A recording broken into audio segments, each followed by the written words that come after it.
لا إله إلا الله رسول الله سلام عليك يا رفيع شاني ودرجي.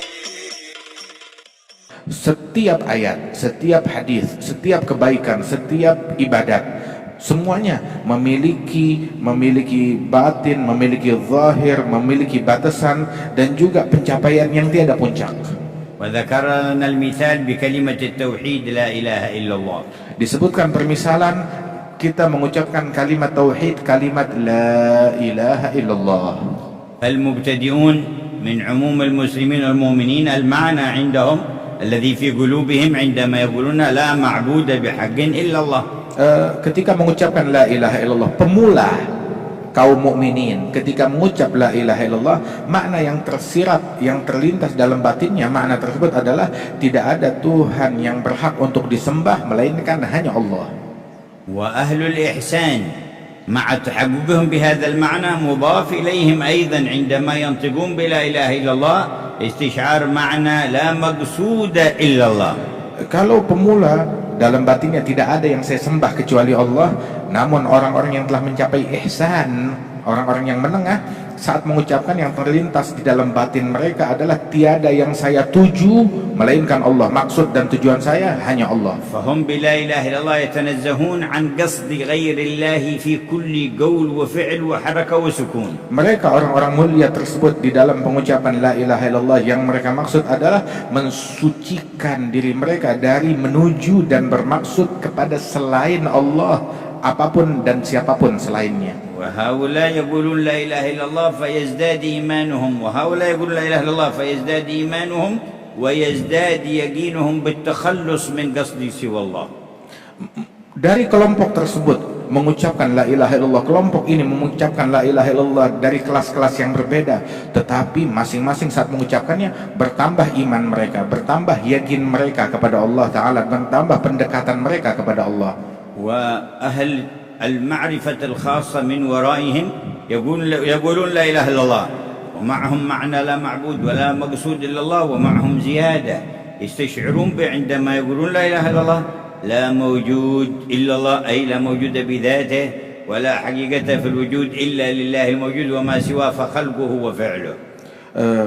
Dan orang-orang yang telah mencapai puncak daripada ahli irfan yang memiliki ma'rifah kepada Allah Ta'ala yang khusus, ketika mereka mengucapkan la ilaha illallah, mereka pun yang tersirat di batin mereka selain tidak ada yang saya sembah kecuali Allah, tidak ada yang saya maksud dan saya tuju kecuali Allah. Dan juga ada hal yang ketiga, tidak ada yang ada pada hakikatnya ini melainkan hanya Allah Ta'ala, yakni keberadaan yang hakiki adalah milik Allah Subhanahu wa Ta'ala, keberadaan yang terdahulu, keberadaan yang abadi, yang tiada awal, yang tiada akhir. Bahkan di dalam sifat, di dalam perbuatan enggak ada melainkan hanya Allah Subhanahu wa Ta'ala. فنحن والأرض والسماء وما بينها لم تكن موجودة وهي حادثة فوجودها حدث بإيجاد الله تعالى وكلها تقبل العدم فأين الوجود الحقيقي لله وحده. Dan kita semua dan juga langit dan bumi dahulu tidak ada, namun diadakan oleh Allah Subhanahu wa Ta'ala. Allah yang mengadakan kita semuanya, maka keberadaan kita adalah dengan diwujudkan oleh Allah Ta'ala, tapi wujud yang hakiki hanyalah milik Allah Subhanahu wa Ta'ala. وأهل هذه المرتبة العالية يغوصون في معنى لا موجود إلا الله فيستقر في قلوبهم نور الشهود الذي قال عنه زين الوجود أصدق كلمة قالها الشاعر كلمة لبيد ألا كل شيء ما خلا الله باطله فيحدث عندهم معنى لا إله إلا الله لا مشهود إلا الله. Dan orang-orang yang telah mencapai pencapaian ini, mereka menyelami menyelami ma'rifah dan hakikat tersebut dengan nur yang memenuhi hati mereka dan kesaksian di dalam hati mereka, hingga mereka mencapai pencapaian seperti yang dikatakan oleh Nabi Muhammad SAW. Sebenar-benarnya kalimat yang pernah diucapkan seorang penyair adalah kalimatnya Labid yang berkata, ketahuilah bahwasanya segala sesuatu selain Allah adalah akan sirna, sia-sia dan batil dan akan menjadi ketiadaan. وكلنا نقول لا إله إلا الله ولكن في أي المراتب كل واحد منا. Kita semua berucap la ilaha illallah, tetapi kita mengucapkannya dalam martabat dan kelas yang mana? بكثرة تكريرها مع الحضور يرتقي الإنسان في هذه المراتب.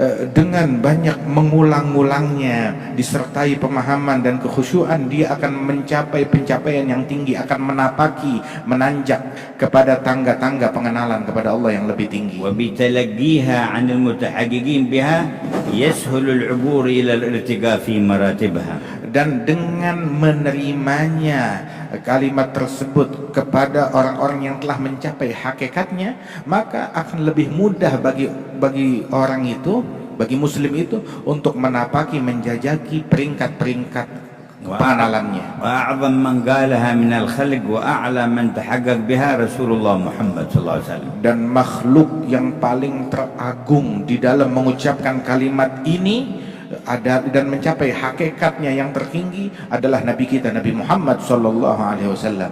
خصه الله تعالى بتحقيق علمها وقال في القرآن فاعلم أنه لا إله إلا الله. Allah Ta'ala memberikan hakikat ilmu la ilaha illallah kepada Nabi Muhammad, hingga Allah mengatakan kepada Nabi Muhammad, fa'lam, wahai Muhammad ketahuilah bahwasanya la ilaha illallah, diajarkan saat itu oleh Allah Ta'ala. وتلقاها عنه الصحابة فهم أولى الأمة بالتحقق بها لأنهم أخذوها من لسان أعظم متحقق بها.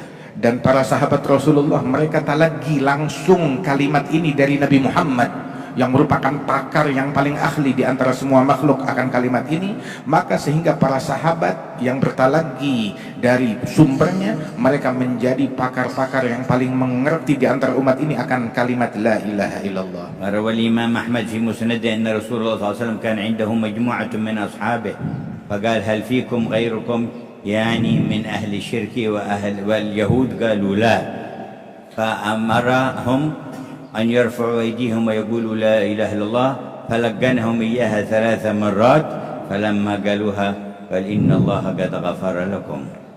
Diriwayatkan oleh Imam Ahmad di dalam musnad beliau bahwasanya Nabi Muhammad sedang duduk bersama para sahabat. Kemudian Nabi bertanya, apakah ada di antara kalian orang-orang selain kelompoknya kita, selain kalian, yakni adakah di antara kalian orang non-muslim ataupun juga orang munafikin? Maka bilang, tidak ya Rasulullah, ini kita semua adalah orang-orang yang kepercayaanmu, orang-orang terdekat dengan Rasulullah.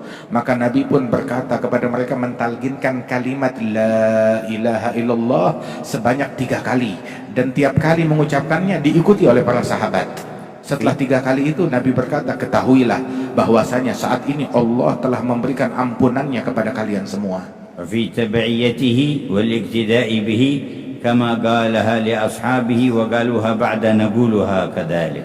Dan dalam rangka mengikuti Nabi Muhammad dan menyambung dengan lisannya Nabi Muhammad dan juga menyambung dengan para sahabatnya Nabi Muhammad, maka kami akan melantunkan kalimat ini dan kita ikuti semuanya kalimat tersebut. ونرفع أيدينا ونقول لا إله إلا الله